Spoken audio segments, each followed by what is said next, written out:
안녕하세요. 비트삼촌의 김석후 전문가입니다. ETF에서 수억 달러가 빠져나가는 동안 이더리움은 하루 만에 8%를 뛰었어요. 악재를 무시한 상승인지 아니면 차트가 이미 예고하고 있던 구조적 전환인지 오늘 이 질문 하나를 끝까지 파고들게요. 이번 반등의 배경은 두 가지 축으로 나뉘어요. 첫 번째는 매크로 환경의 변화예요. 미국과 이란 사이에 협상 재개 신호가 나오면서 수개월 시장을 짓누르던 지정학적 불안이 일부 걷혔어요. 비트코인이 이 흐름을 타고 7만 달러 초중반대를 회복했고 이더리움은 같은 시간 비트코인보다 더 높은 상승률을 기록하며 단기 알트 로테이션에 선두에 섰어요. 현재 시장은 BTC 도미넌스가 57%대를 유지하는 비트코인 중심 장세예요. 그런데 이더리움 도미넌스가 약 11%에 근접한 수준을 지키고 있다는 건 알트 시장 내 이더리움의 위치가 아직 건재하다는 의미죠. 알트 시장에서 이더리움이 비트코인을 앞서는 건 단순한 따라가기가 아니에요. 시장 자금이 대형 알트로 이동하고 있다는 방향 지표로 읽어야 하는 구간인 거죠. 두 번째는 역설입니다.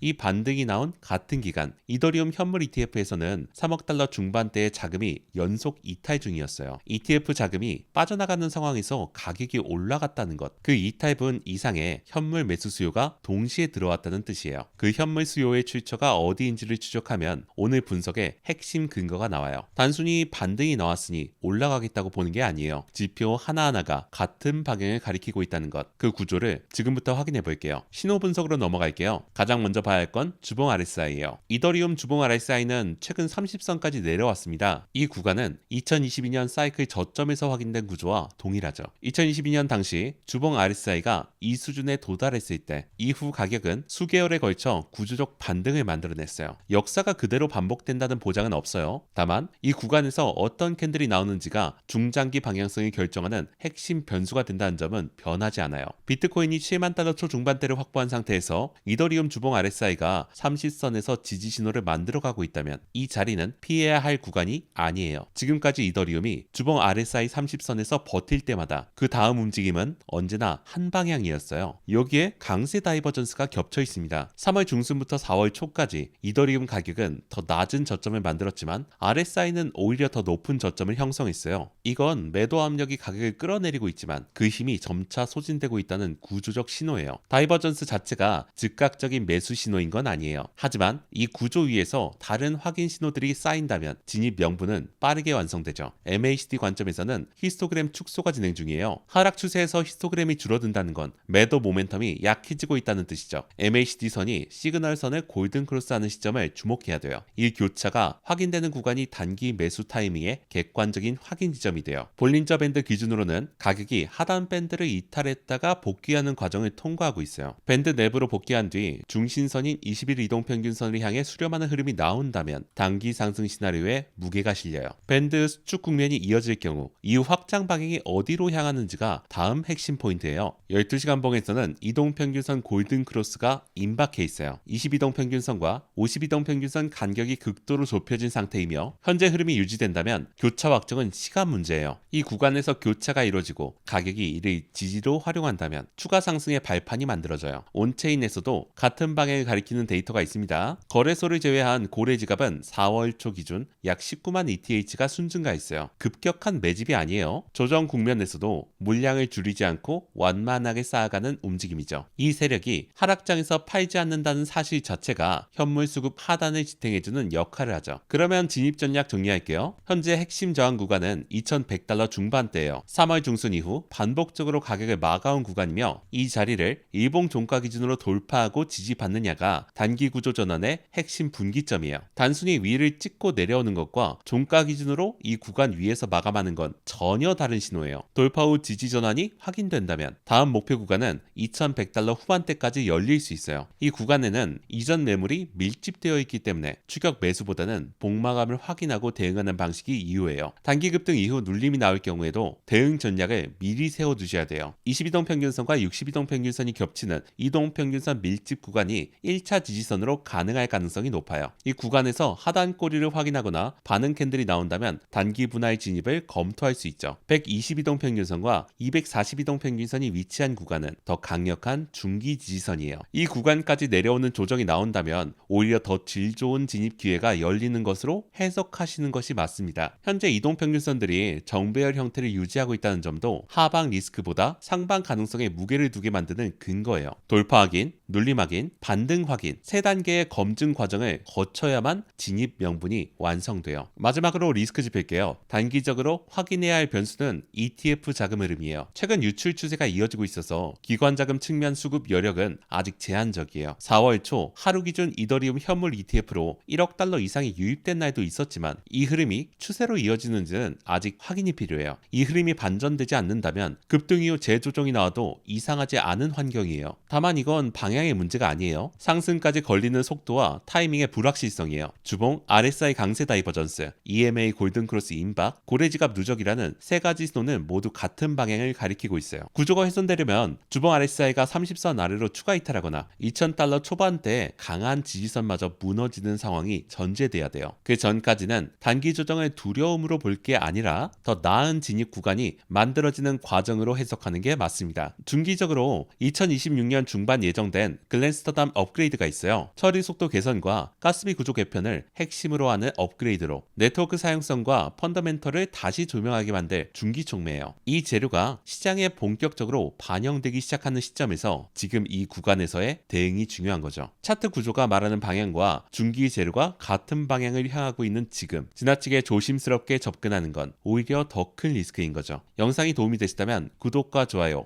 한 번씩 눌러주시면 감사합니다. 더 자세한 분석이 필요하신 분들은 하단 고정 댓글을 참고해주세요. 지금까지 시청해주셔서 감사합니다. 본 영상은 투자 권유가 아닌 차트 분석의 목적으로 제작된 콘텐츠입니다. 모든 투자 결정과 그에 따른 손익은 투자자 본인에게 있으며 제작자는 어떠한 책임도 지지 않습니다. 암호화폐 투자는 원금 손실을 포함한 높은 위험을 수반하오니 신중하게 판단하시기 바랍니다.